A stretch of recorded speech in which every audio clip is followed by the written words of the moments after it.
There are 7 types of bank accounts in the United States. Most Americans only know 2 of them. And the one nobody talks about, the last one on this list, is the reason some people retire with hundreds of thousands of dollars more than everyone else. We will get to it. But first, you need to understand the 6 that come before it because they all connect. By the end of this video, you will know exactly which account you should be using right now and why the account you probably have is quietly costing you money every single month. Let's start with the most common one, checking accounts. A checking account is your everyday spending account. This is where your paycheck lands, where your bills get paid from, and where your debit card pulls money when you buy something. It is designed for constant movement, money in, money out every single day. Most checking accounts have no limit on how many transactions you can make. You can swipe your card 100 times a day and the bank won't care. What banks do care about is your balance. Many checking accounts charge a monthly fee, typically between $8 and $15, unless you maintain a minimum balance or receive a certain amount in direct deposits each month. The interest rate on a checking account is almost always 0, or so close to 0 it makes no difference. A checking account is not where you grow money. It is where you move money. Savings accounts. A savings account is exactly what it sounds like. A place to save money you are not spending right now. It pays interest, which means the bank pays you a small percentage just for keeping money there. Standard savings accounts at big banks typically pay between 0.01% and 0.5% annually. That is almost nothing. But here's what most people do not know. Savings accounts at big traditional banks pay almost no interest because those banks do not need your money badly enough to pay you for it. They have millions of customers. Online banks and smaller institutions compete aggressively for deposits, which is why high-yield savings accounts, which we will get to shortly, can pay 20 to 50 times more than a standard savings account at a major bank. One important rule: federally regulated savings accounts used to be limited to 6 withdrawals per month under a rule called Regulation D. The Federal Reserve suspended that rule in 2020, but many banks still enforce their own version of it. Check the terms before you assume you can move money in and out freely. High-yield savings accounts. A high-yield savings account works exactly like a regular savings account, with one significant difference: the interest rate. Where a standard savings account at a major bank might pay 0.01%, a high-yield savings account at an online bank can pay anywhere from 4% to 5.5% annually, depending on current interest rates. The reason online banks can offer these rates is simple. They have no physical branches to maintain, no tellers, no buildings, no ATM networks in every city. That saves them enormous amounts of money, and they pass some of that saving to you in the form of higher interest rates. High-yield savings accounts are FDIC insured up to $250,000, just like any other bank account. Your money is just as safe. You are just earning significantly more for keeping it there. If you have money sitting in a standard savings account at a big bank right now, you are leaving money on the table every single day. Money market accounts. A money market account sits between a checking account and a savings account.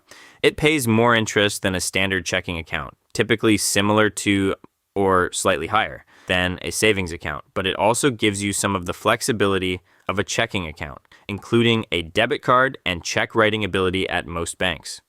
Money market accounts usually require a higher minimum balance than regular savings accounts, often between $1,000 and $10,000 to open or to avoid fees. In exchange for that higher balance requirement, you get a slightly better interest rate and more flexibility with how you access the money. They are popular with people who want their savings to earn a little more while still being able to access funds quickly without transferring between accounts.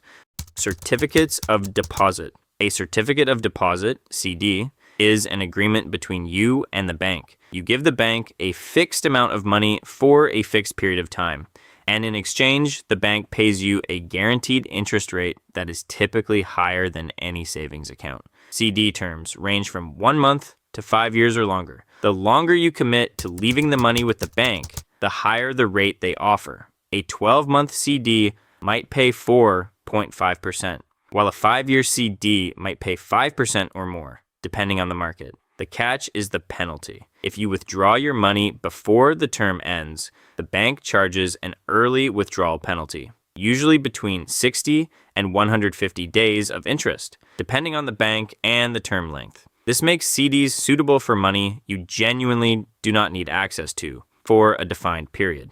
CDs are also FDIC insured up to $250,000. They are one of the lowest risk ways to earn a guaranteed return in the U.S. banking system. Business checking accounts. A business checking account works like a personal checking account, but is designed for the financial activity of a business rather than an individual. It keeps your personal and business finances separate, which is not just good practice, it is legally important if you operate as an LLC or corporation. Business checking accounts typically charge higher monthly fees than personal accounts, often between $15 and $30, but offer features that personal accounts do not, such as higher transaction limits, the ability to accept card payments, payroll processing integrations, and multiple user access so employees can be added with controlled permissions. Most banks require a business license, employer identification number, and business formation documents to open one. Individual retirement accounts, the one nobody talks about. Here is the one that changes everything. An IRA is not just a bank account. It is a tax-advantaged account specifically designed for retirement savings. And the reason most people never open one is simply that nobody explained how powerful it actually is.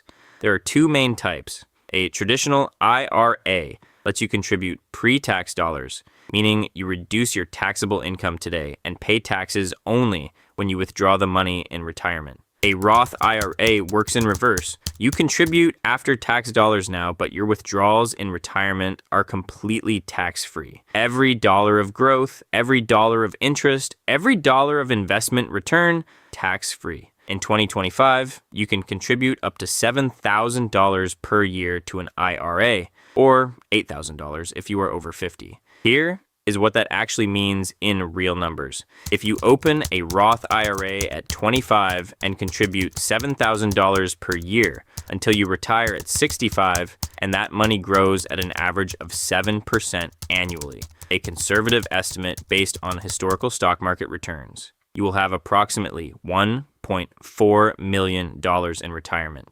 And you will pay zero tax on any of it when you withdraw it. The person who kept that money in a standard savings account paying 0.5%, they will have around $310,000. And they will pay income tax on every dollar they take out. Same 40 years, same discipline. The difference is knowing which account to use. The key rule is that you cannot withdraw money from an IRA before age 59 and a half without paying a 10% penalty on top of regular income taxes, with a few specific exceptions. The money is locked away for the long term, and it rewards you enormously for leaving it there. So here's the summary. Spending money daily, checking account, saving with easy access, high yield savings account, saving with some flexibility to spend, money market account, guaranteed returns on money you can lock away, certificate of deposit, running a business, business checking account,